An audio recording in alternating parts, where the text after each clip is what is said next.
We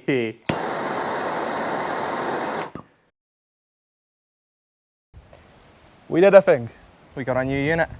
Time to get started on the two Morrises, and I think a good place to start is a tour. So at the garage we've currently got my Moggy, which is in a little bit of a sorry state. Hopefully we'll get this running relatively quickly. I'm just waiting on a few parts for the carb and you'll see this running very soon. Moving into the garage, so with the unit that we have managed to get within our area, which surprisingly is not a lot, we're renting half a unit from pretty much a joiner's. So this bit is ours. And we don't talk about that side. You might see us working later on for the pre-war miner, but that's going to be later down the road. So thankfully me and Robert have spent the last weekend getting all the electrics up to order, getting some lights on and doing a little tiny bit of work. You'll probably see a little bit more on our Instagram. So here's just a quick voiceover to go over what we did in this time lapse. The first thing we did was remove the wheel arches to both give us more space to work on the engine, as well as to sort them separately from the car. They were attached by 8 bolts around the bottom and 3 bolts to the support arm going up. Removing the arches also meant removing the headlights, which were attached with 3 bolts each, as well as the wires going through a hole and down the inside of the arch. We did this on both sides, and that gave us space to move on to the engine later. For anyone wondering, there wasn't too much rust on the bolts, but a couple were stuck, so we had to use a little bit of persuasion and heat. Hope you enjoy.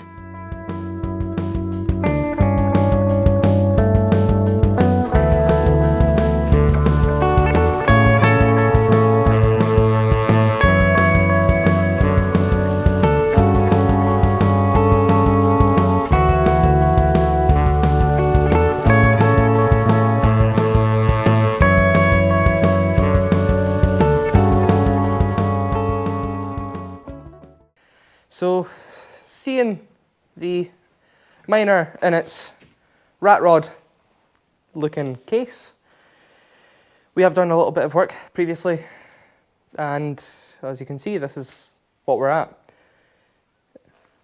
Now the next step that we're going to be taking soon enough with this is actually getting rid of the motor and box, just to kind of make some more room, have a look at the front chassis legs, just make sure everything's all right, and then we're going to slowly move on to the wibble wobbles.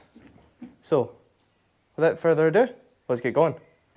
Now, during the winter time, we have done a little bit of work. We've recorded some video, but it's pretty much useless now. We've removed the cabling from here. So while we had a spaghetti bolognese of cables, at the moment we only have 2 cables coming out. We only did enough to get the engine started. So the engine runs, but it doesn't run for a long time. The carburetor, unfortunately, is pretty much stuck. It doesn't move, it doesn't regulate, the car just chokes to death, if you want to say that. So, in the garage at the moment, we've got the fenders taken off, the bonnet was previously taken off, so the whole front is stripped. Now, we're going to decide if we're going to take the engine off next, because we do not want to affect the car structurally.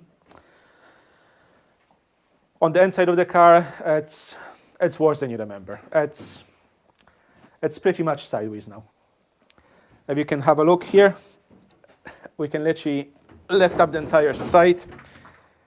Now, this is going to be a longer series, and you'll see quite a bit of time being spent and dedicated to the inside. We've got a little bit of wood. The back is in a fairly good condition, so our plan initially, we'll see how it goes, is to strengthen it. On the left-hand side, we've got some wood which is in a mixed state of conditions, so we'll see what we can save. We've got some woodworking plans. Unfortunately, we do not have any dimensions for it, so it's gonna be fun. The floor is pretty much gone on the passenger side of the car. We're going to have to really redo it all. Thankfully, it's not too difficult. We've got a drawing of all the different wood pieces that we need. We don't have any dimensions, as I said, but we'll make it work. Now, at the very back, you can see the fuel tank. It smells quite bad. Thankfully, YouTube doesn't convey any smells. The metal is in a pretty good condition. The material, of course, is shot. It's nothing to save here. It's going to be replaced. We're not too worried about the metal on the inside. The rust is mostly surface. It's a matter of cleaning it, securing it, painting it. Most of the metal work will be at the very top of the car. While it's fairly good towards the front, around the edges, some of the metal has already flaked off. So we're going to spend some time rebuilding this. Shouldn't be much of an issue. It's thin metal, so it'll be easy to work with. So as Robert has said, there is a lot of work that still needs to be done, even to get this into a condition that we can safely move this about between the garage and outside, or just to move this to make room for my moggy. But moving on from that, the work that we have done last year towards the winter kind of did go to complete waste. We didn't really have a proper storage unit. We were kind of hyped up to get going on this. And I think the number one question was if this engine would start. So with the previous video, you saw me taking off the cylinder head. We had to unfortunately kind of finesse the valves shut and open because they were seized.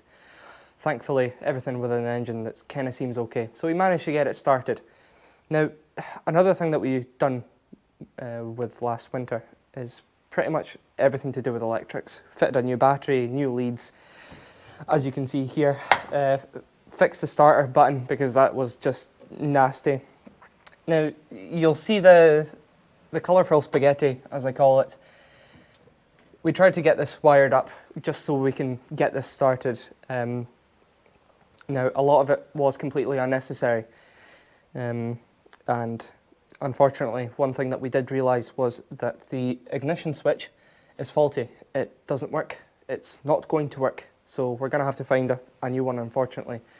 And that's just because of the age and the condition of the car. And the roof was pretty much gone for however many years.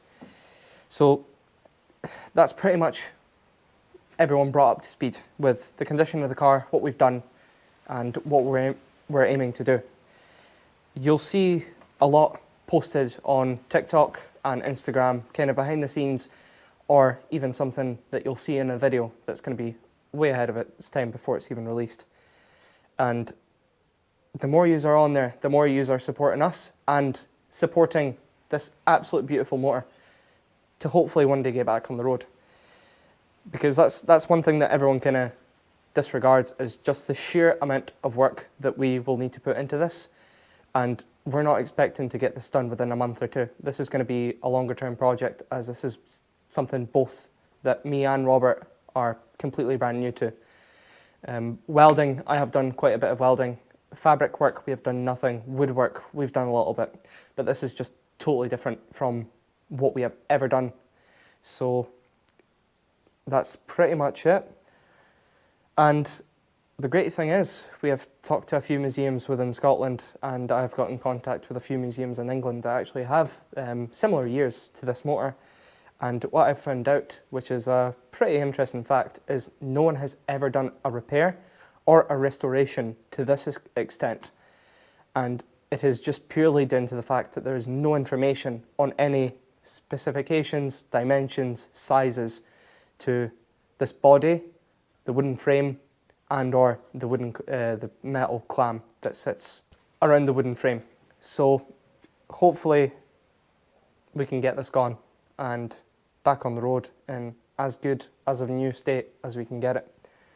So sit back, sit tight, grab your beer, popcorn or juice, and just generally enjoy, because we're in for a long one, unfortunately.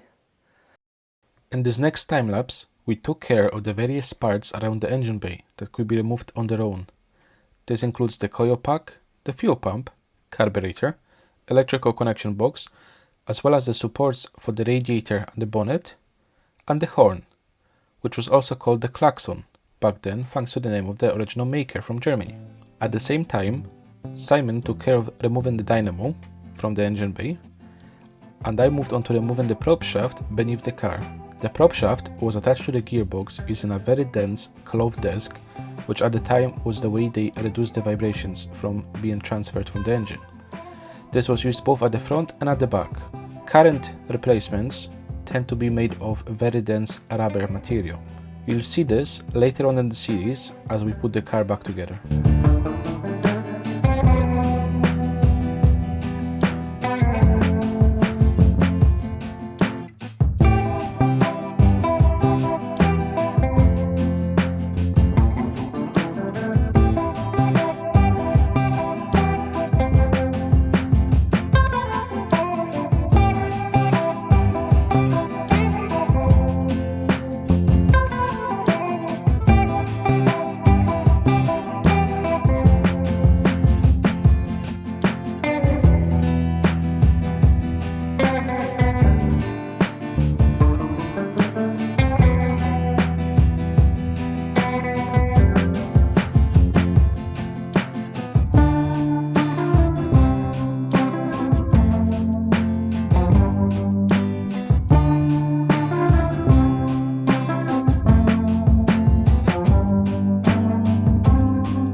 Right, so as you saw from the time lapse, we've managed to get quite a bit stripped down. So basically, plan for the next time that we're at the garage, because it's currently 11:15. So we've stripped everything from the engine bay that's really not necessary when it comes to removing the engine. We've also, inside the car, Robert's disassembled and taken out the drive shaft, and we're going to get on to disassembly of the steering column and all the other pedals and gabagoo inside there that's not really needed. And we're hopefully going to get the engine gearbox out on Saturday when we're in. So once we remove the engine, we're going to move on to the body and the wooden structure. We're going to measure up all the wood that's in there, that's still partially there, try and make templates as best as we can. Take all the necessary measurements so that when we remove this, we know exactly how it's going to go back on, exactly what the shape is, and exactly what we're going to replace is going to be the correct size. Because if we do not do that, this is not going to go back together in the way that it is in the original factory style. We might as well just turn it into a hot rod. But once we remove the front cowling as well as the back, once we've got all our templates made up, we're going to move on to the templates for the chassis, and we're going to get the chassis ready for sandblasting, powder coating, as well as the suspension bits. But first things first, it's time for bed. Bleh. Bleh.